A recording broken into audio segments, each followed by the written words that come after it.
knew that if the Boston Celtics were going to force a Game 7 of the NBA Finals, they needed to come out swinging with force in Game 6 of the NBA Finals. And in the beginning of this game, they did exactly just that.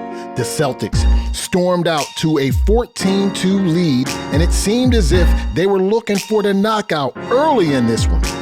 But the Warriors, unfazed by the Celtics' efforts, slowly started chipping away at that deficit, and before you knew it, Boston only led by 6 points, 22-16, with 2:29 left in the first quarter. And then the floodgates opened. The Warriors from that point until the 9:59 mark in the second quarter go on a historic 21-0 run, never coming close to relinquishing the lead the rest of the game, and thus becoming your 2022 NBA champions. Welcome to Plus the Foul. I am your host, J. Law Stott. Congratulations to the Golden State Warriors for winning this year's NBA Finals. Truly, truly remarkable. I don't know if anyone really had them winning the title this year. I know some of the media pundits had them winning, but for me, in my eyes, I didn't really see this one coming, especially not at the beginning of the season. But as the season went on, you saw that this team had the potential to get it done. When you look at the landscape of the West, the Lakers were out there struggling with Westbrook. The Denver Nuggets had some injuries. They couldn't really get their stuff together.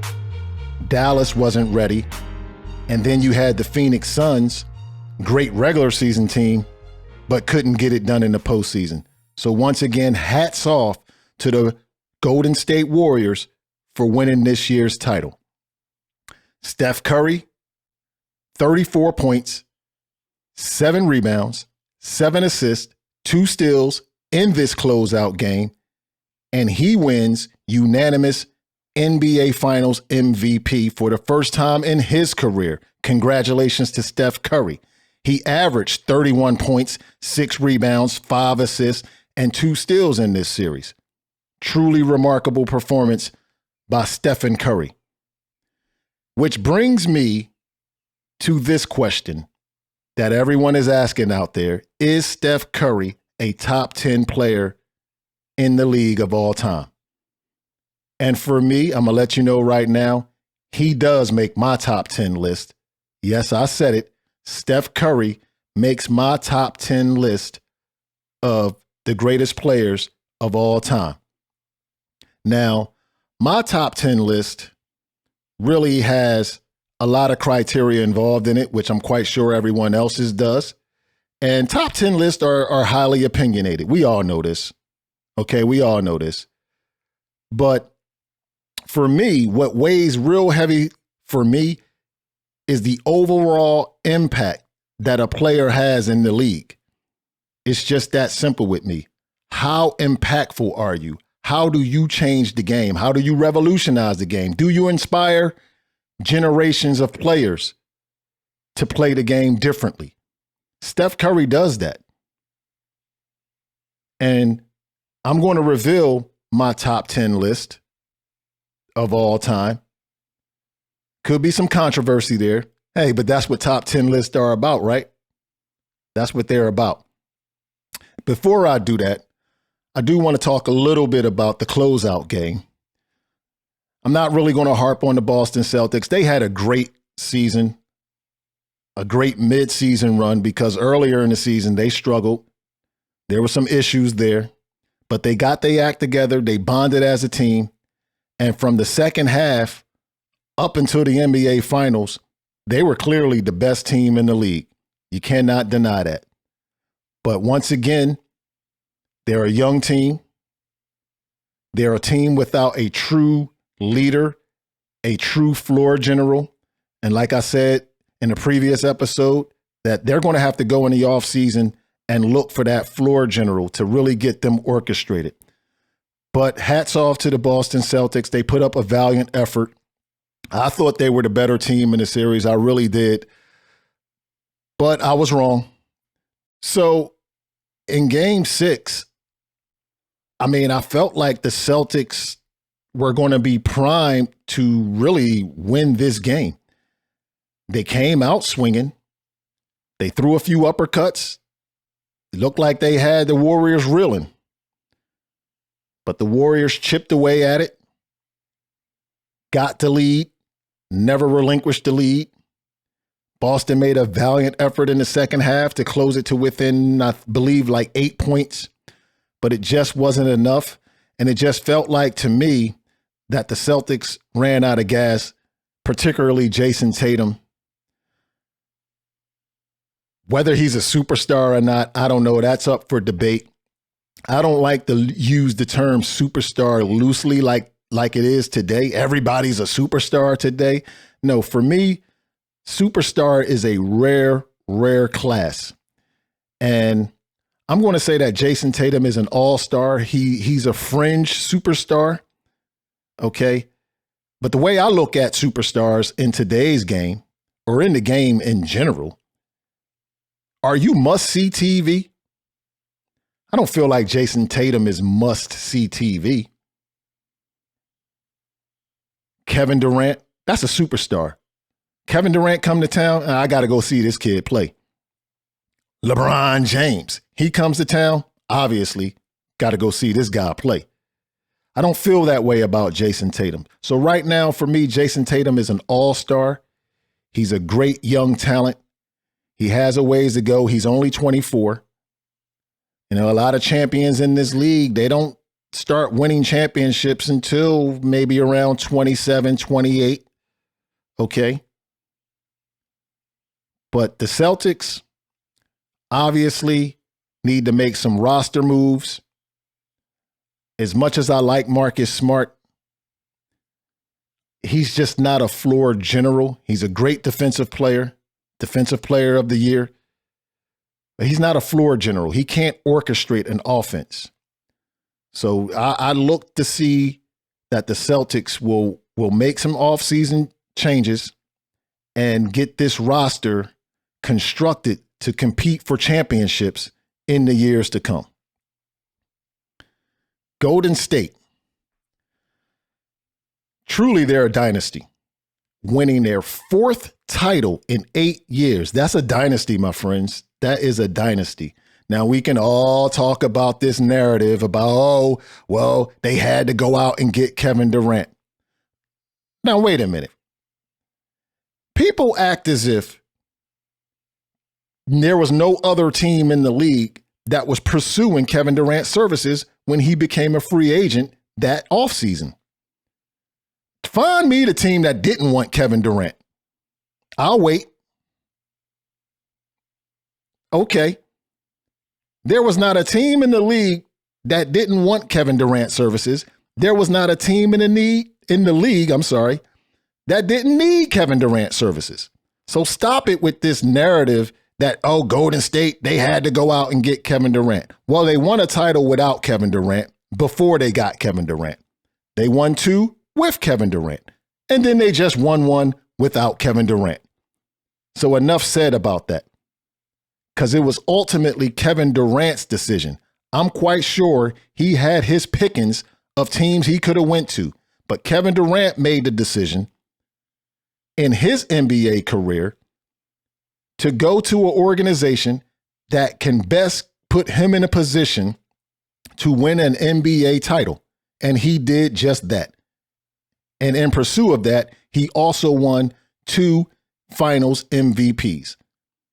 So I just want to leave it at that. If I got a knock on Kevin Durant, it's not that he joined Golden State. It's the fact that he left Golden State. Why would you leave that situation? Are you stupid? Why would you leave that situation to go team up with Kyrie Irving?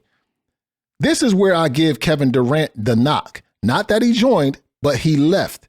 So now you created the narrative that either A, well, I just wanted to go and get a couple championships and enjoy the ride. Now that he's done that, I'll just go somewhere else and hoop. Or you allowed Draymond Green to push you out of a situation which was the perfect situation for your career.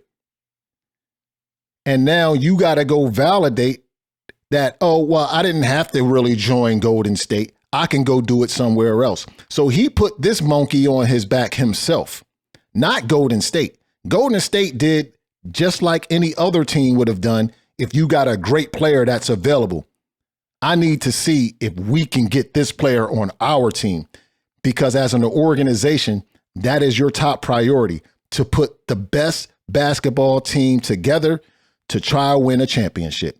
Golden State did that. So stop it. Stop it that they needed Kevin Durant. A lot of teams needed Kevin Durant. All right. So now let's go on to my top 10. Okay. And like I said earlier, Steph Curry, he's on my top 10 list. He is. I'm sorry, people. It is what it is. It's my list and he's on it. Okay. And I'm going to start off this list by none other than the great Michael Jordan. Okay. I don't have to say a whole lot about Michael Jordan. He is number one on my list as of today. And you cannot deny the impact that Michael had in our basketball league. The man is a 6-time NBA champion, 6-time Finals MVP, 5-time regular season MVP. I remember in the 80s, everybody wanted to be like Mike. He even had a commercial, a song, Like Mike. If I can be like Mike, I want to be like Mike. He inspired so many in this generation. His iconic Air Jordan shoes. Come on, man. There's no question he's number one, and he should be number one on everybody's list. And if he's not number one, he's at the very least number two. Speaking of number two, LeBron James. Everybody likes to throw rocks at LeBron James. Oh, you know, he don't like this situation. He leaves. Oh, he had to go pair up with Dwayne Wade and Chris Bosh in Miami. I don't care about none of that. This man, even today, he is still performing at the highest level. In my eyes, this man probably should have won 10 MVPs already. But you know how the league works. He went to 10 straight NBA finals. He dragged a sorry-ass collection of misfits known as the Cleveland Cavaliers to the NBA finals. I don't blame him for wanting to go to another situation to pursue his ultimate goals. He had to go up against the great Boston Celtics with Kevin Garnett, Paul Pierce, Ray Allen. Give the man a break. LeBron James is number two on my list. And while he's still currently playing, he has a chance to vault to number one. Yes, I said it. He has a chance to vault to number one on my list because he's still an active player in this league and he's still playing at a high level. Number three on my list, Kareem AbdulJabbar. Yes. I caught Kareem pretty much on the back nine of his career. All right. I started watching basketball around 79, 80. Tape delay stuff. You know what I'm saying? You young people don't know nothing about that. But it was tape delay stuff. But nevertheless, Kareem was still a dominant player. Still a dominant player. He had arguably the greatest unstoppable shot in the history of the league. The sky hook. Unstoppable. Kareem is number three on my list. 6-time NBA champion. Okay? 2 finals MVPs. 6 regular season MVPs. Kareem Abdul-Jabbar, number 3 on my list. Coming in at number 4, his teammate, Irvin Magic Johnson. Yes. He was the pioneer of that Showtime Lakers in the 80s. Magic Johnson, of course, he inspired a lot of generational players to play the game differently. He revolutionized the point guard position. 6'9", he can see over the defense. Magic Johnson, just a clear leader, a leader of men. Those epic battles in the 80s against the Boston Celtics, Larry Bird and those boys. He was a 5-time NBA champ. He won 3 finals MVPs, 3 regular season MVPs. Magic Johnson comes in at number 4 on my list. Number 5, Kobe Bean Bryant. Once again, Kobe has inspired a generation of players to be like him, to admire him. And guess what? He modeled his game after Michael Jordan. He was Jordan 2.0. Everybody knows that. Kobe Bryant, one of the greatest players to ever lace him up in this league, inspired many.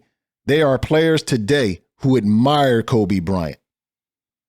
That's probably their greatest player of all time, Kobe Bean Bryant. Okay? Now, Kobe was a 5-time NBA champ. He won 2 finals MVPs. Okay? And he won a regular season MVP. This is why Kobe Bryant is number 5 on my list. Now, this next player, I don't think he gets nowhere near the credit that he truly deserves. And although I can argue he probably didn't have a great impact on today's game and how the game is played, but clearly he was easily the most fundamentally sound player to ever lace him up. And that's the great Tim Duncan, a 5-time NBA champion with the San Antonio Spurs. Okay? 3 finals MVPs. And he also won 2 regular season MVPs. Clearly, I just think he doesn't get the flowers he deserves. Some may argue he's the best power forward / center to ever play the game. I can make an argument that he might not be. But again, Tim Duncan for me comes in at number 5 on my list. No, number 6. I'm sorry. Kobe is 5. Tim Duncan is 6. He could be 5, but he's 6. Number 7 on my list, and I hate this guy, Larry Bird. I hate Larry Bird. But I give him the utmost respect because his impact in the league was truly felt in the 80s. He joined a Celtics team, I believe, the previous year. I think they won about 29 games. All right. And they had some Hall of Famers on that team, but they were well past their prime. Larry Bird joins the team. These guys win 61 games. Are you kidding me? 61 games. Larry Bird, a marksman on the outside, a great passer of the basketball. Defensively, probably not his strength, but man, I seen him come up with clutch steal after clutch steal after clutch steal. Got to give it to him, though. Now, some of his NBA MVPs are highly questionable. Okay, I'm not going to deny that. There was some controversy on some of those MVPs he won. But he's a 3-time champ. He won 2 finals MVPs. And he won 3 regular season MVPs. Larry Bird is on my list at number 7. Number 8 on this list is the Diesel, Shaquille O'Neal. brute force is all I can say about Shaquille O'Neal. Absolutely dominant. And once again, as a big man, he changed the way the game was played. You ask yourself, J-Law style, what the hell are you talking about? Hack a Shaq? Hack a Shaq? You had to hack this dude and put him on the line just to stop him. Now, again, he obviously he wasn't a great free throw shooter, but just for the simple fact that you had to employ this strategy just to stop this man? Come on, bro. I don't need to say nothing else. The most dominant force this league has ever seen was Shaquille O'Neal. He was a 4-time NBA champ. He won 3 finals MVPs. And he also won a regular season MVP. Shaquille O'Neal coming in at number 8. Coming in at number 9, Stephen Curry. Yes, I said it. He's on my top 10 list. I told you guys he's on my top 10 list, and he's number 9. Stephen Curry. This 6'3" point guard revolutionized the game. He changed the game the way it's played as we know today. Steph Curry did that, y'all. You cannot deny it. He inspires so many players now. This younger generation, they want to be like Steph Curry. They want to bomb it from half court. And you look at the way the game is played today, I promise you, it's because of this young man, the greatest shooter to ever touch the basketball, Stephen Curry, the 4-time NBA champ. He finally won that elusive finals MVP. And he's also a 2-time regular season MVP. Yes, I said it, and I'm going to say it again. Stephen Curry is on my top 10 list, and he comes in at number 9. Now, number 10, I kind of had a hard time with number 10. Just for the simple fact that I never saw this player play. I never saw him play. It was really before my time. And I had to go to a lot of old school cats, the older generation. I had to go to them, the guys that truly watched him, the guys that truly felt his impact in a league that only really featured 9 teams. But from everything that I've gathered, Bill Russell was a dominant player. He might not have been an offensively dominant player, but from what I know, his impact in the league was truly felt. And then it's kind of hard to keep somebody off the list that won 11 NBA championships.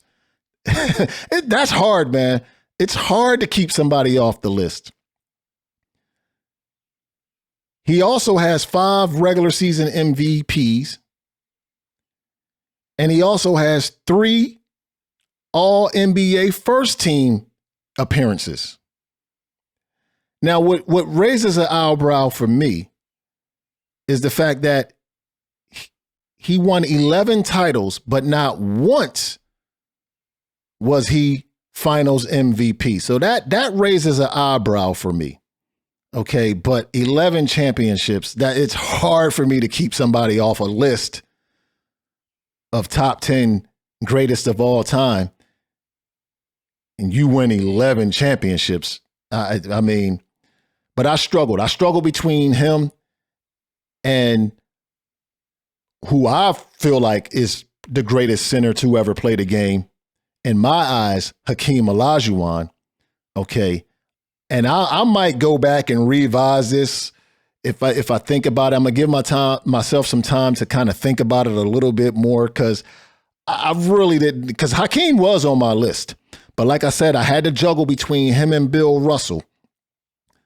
Now, Hakeem, he didn't really do anything for me as far as like overall impact outside of just his sheer talent and gracefulness as an NBA center during his time was truly remarkable. I never seen anybody with the footwork of a Hakeem Olajuwon. But again, he had to play in an era in which there were a lot of great players. And like I said, I really struggled between him and Bill Russell. I might go back and revise this thing, man. But I'm going to keep Bill Russell at 10 for right now. And I'll give Hakeem Olajuwon some notable mentions. Now, again, there are two current active players that are on my list that can still either move up or move out. That's LeBron James and Steph Curry. Now, I don't think LeBron James is going anywhere. Okay? LeBron James ain't going nowhere. Steph Curry, I think he's solidified. He's at least solidified on my list. But there's some notable mentions out there. Kevin Durant. Okay, I can make a case for Kevin Durant to be on this list. But Kevin Durant put himself in a position with me. You got some things to prove now, Kevin Durant, because you left a great organization and you could have really cemented yourself as a top 10 player, at least on my list of all time, had you stayed with Golden State. Who knows how many titles you guys could have won. But he didn't. And I think he made a bad decision in doing so. But we'll see. He's still active. Giannis Antetokounmpo. His career for me is really just getting started. He's arguably the most dominant player in this league. And we'll see if he can have continued success. We'll see if he can get back to the NBA Finals and maybe stake his claim as one of the top 10 greatest players in this league. But there you have it. That is my top 10 list. This is all I got for you guys. And once again, congratulations to the 2022 NBA champs, the Golden State Warriors. Truly deserved. Don't forget, y'all, hit that like button, subscribe to the channel, turn on a notification so you can get notified of when these gems dropped. Peace out.